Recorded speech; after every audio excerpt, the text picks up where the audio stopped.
Alabama head coach Nick Saban was probably being honest when he said he had no idea what impact the name, image, and likeness is going to have on college football. It's been 3 weeks so far, and it seems like name, image, and likeness is a success. There's a long way to go, and Saban's right. It's hard to predict the ultimate outcome here on equality in college sports, and will it be threatened here? Alabama's won 6 national titles since 2009. I don't know if we're talking about equality here, but name, image, and likeness, college football, the haves and the have-nots, because you have Alabama's quarterback who hasn't even played, Bryce Young. He's already approaching $1 million from endorsements here. He hasn't started a game yet. Alabama quarterback pays. You could argue that Saban has incentives to keep this status quo, but the SEC schools can't compete with Alabama. But knowing Saban, he'll probably figure out a way to make this all work for him and keep Alabama's dynasty going. I don't think this lessens their chance to win another national championship. I think it strengthens it. Imagine if you're a quarterback. And now you'd want to play at Alabama, and then you know if you start, you're going to make $1 million going to school automatically. We don't even know if he's good. And if you're the offensive line, come on in. Everybody gets $100,000. What is that? Let's say $1 million to a billionaire booster. Nothing. All you got to do is make sure you report it. That's it. I mean, you're going to be everybody's sugar daddy, and it's up front and it's legal. That's the thing. You can walk around with money falling out of your pockets now. Just go, hey, where'd you get that? Jimmy Lipper, billionaire booster, gave me $100,000 for just blocking for our quarterback. Yes, Eden. I wonder if athletes now are going to change the classes that they take. You know how we've always said, if you're there to be a professional athlete, right? You're going to Alabama, you're going to the NFL. Yeah. Why don't you take classes about like money management and investing and all of this other stuff? I wonder if kids now, all of a sudden, you're 18, 19 years old and you get that first $1 million and you're like, dang, I better figure out what to do with this. I wonder if those professors who teach some of these random courses would get a little nervous. All of a sudden, you're going to bring in a real estate person, a financial person there, things that could actually help you in life. Now, the history of Mesopotamia may come up in Trivial Pursuit, but it didn't really help me when I took it at the University of Dayton. Yes, Paulie.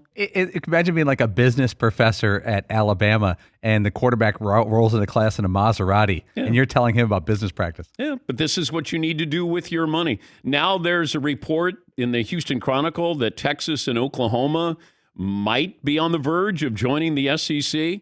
We're, I would say, inching closer to a superpower. It seems like it's moving a little faster than just inching closer to a superpower, a super conference. This one's strange, though, because if you're Oklahoma, do you need to join the SEC? You're on cruise control.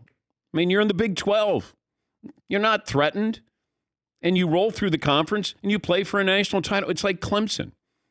Clemson would be a great addition for the SEC. But if I'm Clemson, no, I'll stay in the ACC. Nobody's threatening us. We get to play for a national championship. And that's what I was wondering about. If Texas, I thought was going to join the Pac-12. If they were going to leave, they'd be the Pac-12 because they flirted with the Pac-12 a few years ago. But Oklahoma, man, I'd stay put.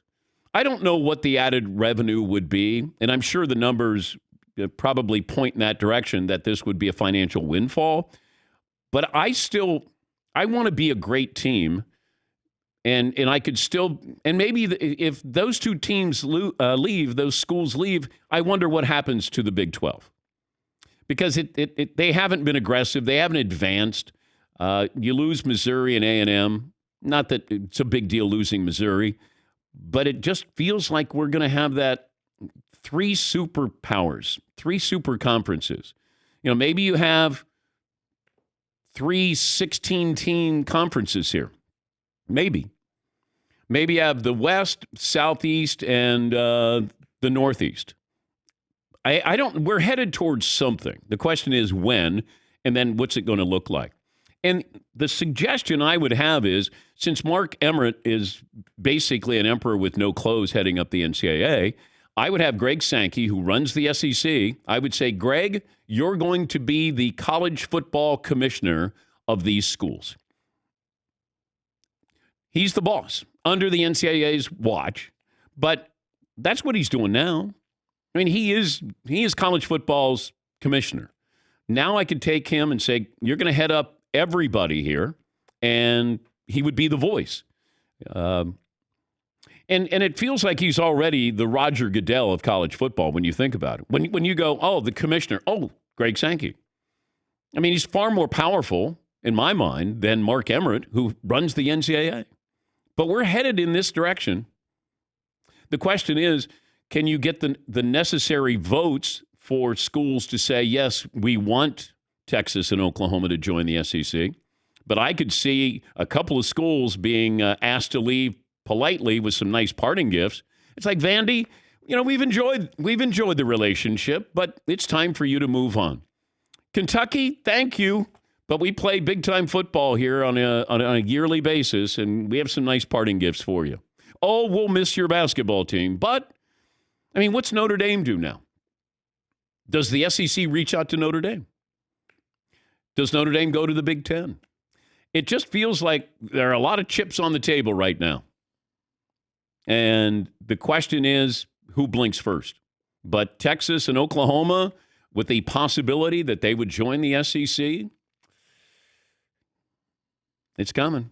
Yeah, Paul. Let's make it fun. The winner of the Big 12 title game gets to go right to the SEC. Like right after the game, they leave the conference and join the SEC. Like they drop their clothes, take the patches off, and join up.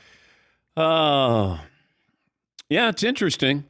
I didn't see that one coming, but I did think, now if you're the Pac-12, what happens? What do you do? You sort of survived last year. Now what happens? How do you grow? Who do you add? What happens in the Big Ten? Like there's a lot, there's only so many chess pieces. You just want to make sure that you have the right chess piece. So you don't want to get checkmated. You just want to be like, hey, I'm still in it. The Queen's Gambit. I'm still in it. Yes, Paulie. This is going to sound really silly, but what if USC, University of Southern California, called and said, hey, nobody cares where anybody is. If the SEC is open for business, I'd be open to giving our business because USC is a football brand as much as anybody. This is a total hypothetical. Yeah. But, the Pac-12 has had a rough year national perception-wise. Oh, they've had a rough couple of years here. To say it nicely. With Larry Scott as their commissioner. But, yeah, I just think, how do you got to keep moving. These are all sharks. You got to keep moving. And if you don't, then you get left behind. Yes, Eden. Geographically, it makes no sense, but not that really matters anyway. But if the Big Ten could add Notre Dame and USC, that'd be fun. Yeah. I mean, I go back to baseball. The National League West used to have the Cincinnati Reds in with the LA Dodgers. Like we get caught up in, geographically. Well, the Big Ten can't even name their conference correctly. It's the Big Ten. Like it's not 10. We're around. Yes, Todd. Big 10-ish. Yeah, Big 10-ish.